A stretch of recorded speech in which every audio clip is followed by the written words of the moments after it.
Hi friend, எல்லாருக்கும் வணக்கம். நான் எஸ்டெக் சங்கர். இந்த பதிவு எதை பற்றி போட போகிறோம் அப்படின்னு பார்த்தீங்கன்னா, நம்ம டிரான்ஸ்ஃபார்மர் நம்ம ஏற்கனவே செஞ்சிட்ருக்க 750 வாட்ஸ் ஆம்பிளிஃபையருக்கு வந்து டொராய்டு டிரான்ஸ்ஃபார்மர் வந்து யூஸ் பண்ணியிருந்தோம் பார்த்தீங்களா. அந்த டொராய்டு டிரான்ஸ்ஃபார்மரில் ஒரு சின்ன பிரச்சனை, அதாவது காப்பர் வந்து லைட்டாக எங்கேயோ உறிஞ்சி லேசாக ஒரு ஷார்ட் இருந்திருக்கு. அதனால் அந்த பிரச்சனையினால் அந்த டிரான்ஸ்ஃபார்மரில் கொஞ்சம் வோல்ட் லீக்கு, அது மட்டும் இல்லை கொஞ்சம் சரியில்லை. அதனால் அந்த டிரான்ஸ்ஃபார்மரை எடுத்துகிட்டு நம்ம வந்து இஐ கோர் தான் பண்ண போகிறோம். இப்போ அந்த டிரான்ஸ்ஃபார்மர் தான் இப்போ ரெடி பண்ணிக்கிட்டு இருக்கேன் பாருங்கள். அந்த டிரான்ஸ்ஃபார்மர் பற்றி இந்த வீடியோலையும் கடைசியில் சொல்லியிருக்கேன். அந்த டிரான்ஸ்ஃபார்மர் என்ன கோர் யூஸ் பண்ணியிருக்கோம், என்ன எஸ்டபிள்யூஜி வயர் யூஸ் பண்ணியிருக்கோம், எத்தனை நம்பர் கோர் என்ன அப்படிங்கிறத டீட்டெயிலாக கொஞ்சம் சொல்லியிருக்கேன். இந்த வீடியோ தொடர்ந்து பாருங்கள், உங்களுக்கு புரியும் அப்படின்னு நினைக்கிறேன். புரியுதா புரியலையா அப்படிங்கிறதையும் கமெண்ட் பாக்ஸில் சொல்லுங்கள். பொதுவாகவே வைண்டிங் பண்ணுறதுக்கு ஒரு நிறையா மிஷின் இருக்குது. சிஎன்சி மிஷினு, அப்புறம் நிறையா ஹேண்ட்மேடு, அப்புறம் நம்ம மக்களாக ரெடி பண்ண மிஷினெல்லாம் இருக்குது. நம்மக்கிட்ட அந்த மிஷினெல்லாம் இல்லைங்க. நம்ம வந்து சிம்பிளாக தான் வச்சுருக்கோம். என்ன மிஷின் அப்படின்னு பார்த்திங்கன்னா, மோட்டார் வைண்டிங் கடையில் வச்சுருப்பாங்க பார்த்திங்களா, ஒரு சின்ன மிஷின். அதாவது மோட்டர் காயில் பெருசாக சுற்றுறதுக்கு ஒரு 2 பக்கம் ஒரு பட்டை மாதிரி போட்டு அந்த இதில் வைண்டிங் சுற்றுவாங்களா, அந்த இதில் நம்ம ஒரு சின்ன ஆல்ட்ரு மட்டும் பண்ணிவிட்டு அந்த இதை தான் நம்ம வச்சு சுற்றிக்கிட்டு இருக்கேன். கொஞ்சம் பிடிச்சி சுற்றுறதுக்கு, டைட்டாக பிடிச்சி சுற்றுறதுக்கு ஒரு ஹேண்டில் மாதிரி ஒன்று மாட்டி வச்சுருக்கேன். அதை வச்சு நல்லா டைட்டாக இழுத்து சுற்றிருப்பேன். இப்போ வைண்டிங் பார்த்தீங்கனாலே உங்களுக்கே தெரியும் எந்த அளவுக்கு நீட்டாக இருக்குது அப்படிங்கிற மாதிரி இருக்கும். நல்லா தான் இருக்குது, எனக்கு சுத்தமாக இருக்குது. அதே போல் இந்த இப்போ பார்த்தீங்களா அதோட பாலிஷ் எப்படி இருக்குன்னு பாருங்கள். லைன் பை ஒன்னாக எப்படி லைனாக இருக்குது அப்படின்ட்டு நம்மளோட சுற்றுற அந்த விதத்தில் தான் இருக்குது, எப்படி சுற்றினா எப்படி இருக்கும் அப்படின்ட்டு. இதில் இன்னொரு விஷயம் என்ன அப்படின்னு பார்த்தீங்கன்னா, இந்த ப்ரைமரிக்கு வந்து எத்தனை வோல்ட்டு, 230 வோல்ட்டுக்கு வைண்டிங் சுற்றிருக்கேன்.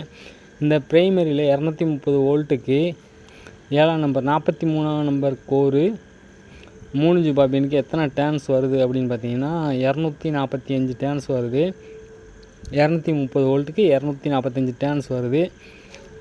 வயர் பார்த்திங்கன்னா 18 சுற்றி இருக்கேன், 18 எஸ்டபிள்யூஜி ப்ரைமரிக்கு. செகண்டரிக்கு அப்படின்னு பார்த்தீங்கன்னா 14 எடுத்திருக்கேன். 14னால் கிட்டத்தட்ட ஒரு 10 ஆம்பியர் அந்த அளவுக்கு வரும். 10 ஆம்பியர்னால் டபுள் டேப்பிங் எடுத்திருக்கேன். அதனால் 10 ஆம்பியர் ப்ளஸ் 10 20 ஆம்பியர் ஆயிரும். 20 ஆம்பியர் போதும் நமக்கு 750க்கு. இதுக்கு அதிகமாகவும் ஆம்பியர் கொடுத்தா நல்லா தான் இருக்கும். இப்போ பார்த்திங்கன்னா கோர் அடிச்சிட்ருக்கேன் பார்த்திங்களா. அந்த கோர் வந்து நம்ம நல்லா டைட்டாக அடிச்சிட்டிங்கன்னா, கோர் டைட்டாக அடிச்சிட்டிங்கன்னா அம்மிங், அப்புறம் வைப்ரேட்டு, டிரான்ஸ்ஃபார்மர் வைப்ரேட்டிங் இது போல் இருக்காது. நீங்கள் லூஸாக உள்ள டிரான்ஸ்ஃபார்மரில் வந்து பார்த்துருப்பீங்க, ஏதாவது பாட்டு பாடும்போது பார்த்திங்கன்னா ஒரு மாதிரியா இந்த கிருன்னு ஒரு மாதிரியா இறையும். அதெல்லாம் நீங்கள் அனுபவிச்சிருப்பீங்கன்னு நினைக்கிறேன். அந்த மாதிரி பிரச்சனை இல்லாமல் இருக்கிறதுக்கு நம்ம கோரை நல்லா டைட்டாக அடிச்சிடணும். கோரை டைட்டாக அடிச்சிட்டோன்னா சும்மா செக் பண்ணும்போது கூட அந்த வைப்ரேட்டே இருக்காது. நீங்கள் ஐகோர் அடிக்காமையே கூட செக் பண்ணும்போது கூட இந்த வைப்ரேட்டே இருக்காது, நல்லா இருக்கும். நான் ஃபுல்லாகவே வேலை முடிச்சிட்டேன். ஐகோர் ரெஸ்ட்டு, இஐயும் அடித்தாச்சு, அப்புறம் கிளாம்பு போட்டாச்சு, எல்லாமே பண்ணியாச்சு. செக் பண்ணிக்கிட்டு இருக்கேன் எத்தனை வோல்ட் வருதுன்னு. கரெக்டாக வருது.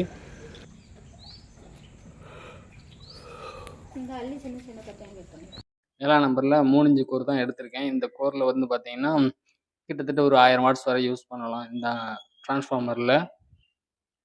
இதில் நம்ம எத்தனை வாட்ஸ்க்கு இது ரெடி பண்ணியிருக்கோம் அப்படின்னு பார்த்தீங்கன்னா 750 வாட்ஸ் ஆம்புக்கு தான் ரெடி பண்ணியிருக்கோம். ப்ரைமரி பார்த்தீங்கன்னா 18ஆம் நம்பர் கம்பி தான் சுற்றியிருக்கேன். 18ஆம் நம்பர்னால் 3 ஆம்பியர் இருந்தால் போதும். ப்ரைமரிக்கு 3 ஆம்பியர் டு 5 ஆம்பியர் வரை இது தாங்கும். அதனால் ப்ரைமரிக்கு வந்து 18 யூஸ் பண்ணியிருக்கேன். அதே போல் செகண்டரிக்கு பார்த்தீங்கன்னா 040 தான் எடுத்திருக்கேன். 040ல் 2 டேப்பிங் எடுத்திருக்கேன். 2 டேப்பிங் ஏன் அப்படின்னு பார்த்தீங்கன்னா ஆம்பியர் ரேட்டிங் கூட்டுறதுக்காண்டி. இல்லைனா நீங்கள் 12ஆம் நம்பரில் ஒரே கம்பியாக சுற்றலாம். 12ஆம் நம்பர் எஸ்டபிள்யூஜி இருக்குல்ல, அந்த கம்பி இருக்குது பார்த்தீங்களா, அதில் வந்து ஒரே டேப்பிங் சுற்றினீங்கன்னா கிட்டத்தட்ட 20 ஆம்பியர் வரை அது எடுக்கும். அதனால் அது 12ஆம் நம்பரில் சுற்றினீங்கன்னா ஒரே டேப்பிங்கை சுற்றிடலாம் 40 வோல்ட்டுக்கு. நான் வந்து இதில் 40 வோல்ட்டுக்கு சுற்றிருக்கேன். 10ஆம் நம்பர் கம்பி தான் டபுள் டேப்பிங்கை போட்டிருக்கேன். இது நல்லா தான் இருக்கும், நல்லா கொஞ்சம் ஸ்ட்ரென்த்தாக இருக்கும். 750க்கு நல்லாயிருக்கும், ஸ்ட்ரென்த்தாக இருக்கும். அதே போல் அவுட்டரில் பார்த்திங்கன்னா ஸ்டிக்கர் போட்டிருக்கேன். பெயிண்டிங், அந்த கோருக்கு பெயிண்டிங் அடிக்கணும்னா அடிக்கலாம், இல்லை இந்த போல் ஸ்டிக்கர் பண்ணலாம், ஸ்டிக்கர் போட்டுக்கலாம். பெயிண்டிங் அடிச்சிங்கன்னா கோர் வந்து கொஞ்சம் ஷேக் ஆகாமல் இருக்கும். இதில் வந்து எனக்கு அப்படி ஒன்றும் தெரில, நான் நல்லா கோர் வந்து டைட்டாக அடிச்சிட்டேன். நீங்கள் கோர் டைட்டாக அடிக்கிறத பொறுத்து தான் இருக்குது. டிரான்ஸ்ஃபார்மர் வந்து வைப்ரேட் ஆகுறதும் ஆகாததும். அதே போல் வார்னிஷ் வந்து கொஞ்சம் ஊற்றிட்டா நல்லாயிருக்கும்.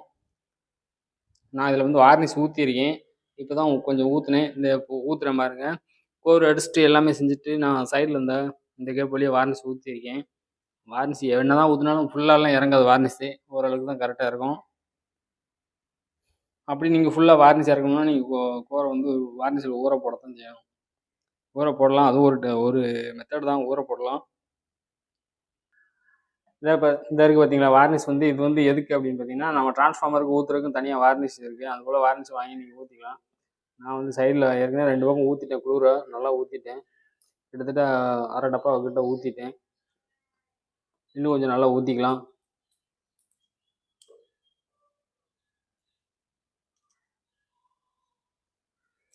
நல்லா வார்னிஷ் இறங்கினா நல்லாயிருக்கும். கொஞ்சம் எதுக்கு வார்னிஷ் போடுறோம் அப்படின்னு பார்த்தீங்கன்னா, உள்ள வைண்டிங் சுற்றும் போது ஏதாவது பிரச்சனை, அதாவது அந்த காப்பர் வயரில் அந்த சீல்டு இருக்குது பார்த்தீங்களா, அது வந்து ஏதாவது டேமேஜ் ஆகிருந்துச்சுன்னா இந்த வார்னிஷ் போய் அதை மற்ற வயரோட டச் பண்ண அளவுக்கு நல்லா பிடிச்சிக்கிறோம்.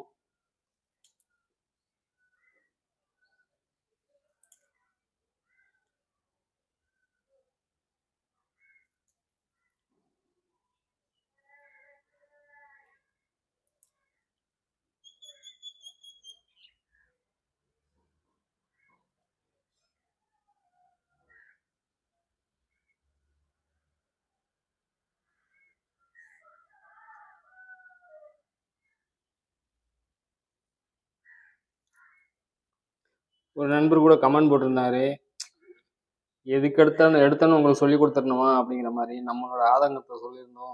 எடுத்தோன்னு உங்களுக்கு எல்லா வேலையும் சொல்லி கொடுத்துடணுமா அப்படிங்கிற மாதிரி சொல்லியிருந்தாரு. சொல்லிக் கொடுக்கட்டாலும் பரவாயில்லை, ஒரு அலட்சியப்படுத்தாமல் ஒரு ஊக்கப்படுத்தியிருந்தா மெதுவாக பொறுமையாக கற்றுக்கலாம்.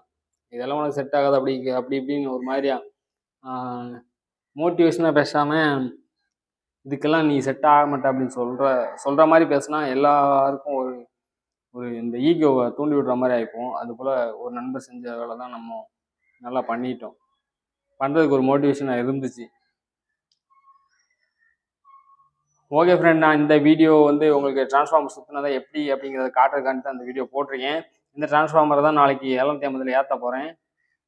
ஏற்றிட்டு நான் ஃபுல் வீடியோ டெஸ்டிங்கோடு போட்டுறேன் உங்களுக்கு. ஓகே, பாய் பாய்.